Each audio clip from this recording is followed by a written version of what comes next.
దేవుడు మరి అప్పిరికివాడైనటువంటి పేతుని పట్టుకుని మరి బలంగా ఆయన వాడుకున్నాడు. ఆయన ఎంచుమించి లేదంటే ఆయనతో సాహసం చేసినప్పుడు 3.5 సంవత్సరాలు యేసు ప్రభు శిష్యులుగా ఆయన ఉన్నారు. ఆయన ఏదైతే చెప్పారో ఆ వాక్యాన్ని విని హృదయంలో తీసుకుని ఆయన జీవిస్తూ ఆయనతో వెంబడిస్తూ ఉండేవారు. అయినప్పటికీ కూడా కొన్నిసార్లు మరి శోధన వచ్చినప్పుడు పడిపోయిపోయాయి. మనం కూడా వాక్యం విన్నప్పుడు పేతురు వలె మనం పడుకోకూడదు.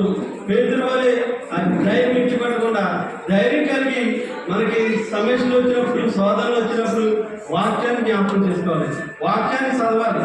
వాక్యాన్ని ఎప్పుడైతే చదువుతామో మనలో ఉన్న సమస్యలన్నింటినీ మరి ఇబ్బందులన్నింటినీ కూడా వాక్యం ద్వారా దేవుడు తీసివేస్తాడు. మనకి వాక్యమైన దేవుడు కాబట్టి అందుకే పేతురు గారు చక్కగా 2 పత్రికలు రాశాడు. ఆయన పిరికివాడు, భయస్తుడు, మరి అయినప్పటికీ కూడా మరి చేపలు పట్టే జాలరు. మరి యాక్చువల్గా మనం చూడాలంటే ఆయన దగ్గరికి వెళ్ళినప్పుడు ఎవరు కూడా నిశ్వాసం వస్తుంది, ఎవరు కూడా నిలబడరు.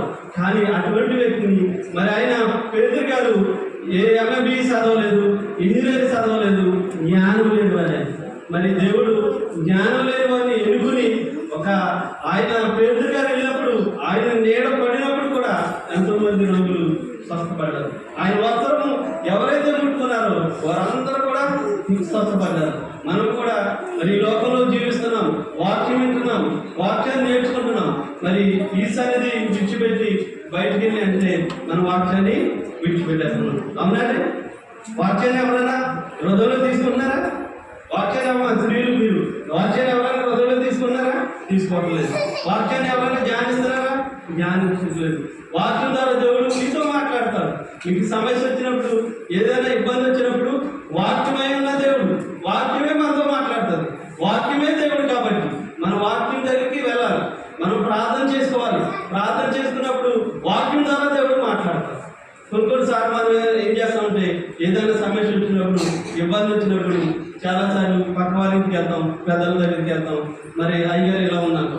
మొట్టమొదట మనం ఈ యొక్క పరిశుద్ధ గ్రంథం దగ్గరికి రావాలి. ఇది యేసు ప్రభు మన కొరకు రాయించిన పరిశుద్ధ గ్రంథము, ప్రేమలేఖ. ఈ యొక్క పరిశుద్ధ గ్రంథం దగ్గరికి వచ్చినప్పుడు దేవుడు ఈ యొక్క గ్రంథం ద్వారా మనతో మాట్లాడతాడు. మనకి అనారోగ్యం ఉన్నప్పుడు ఇందులో వాక్యం రాయబడి ఉంది. మనకి ప్రయాణం చేసినప్పుడు ఇందులో వాక్యము రాయబడి ఉంది. ఇది ధ్యానించి చదివి మనం ప్రయాణం చేసినప్పుడు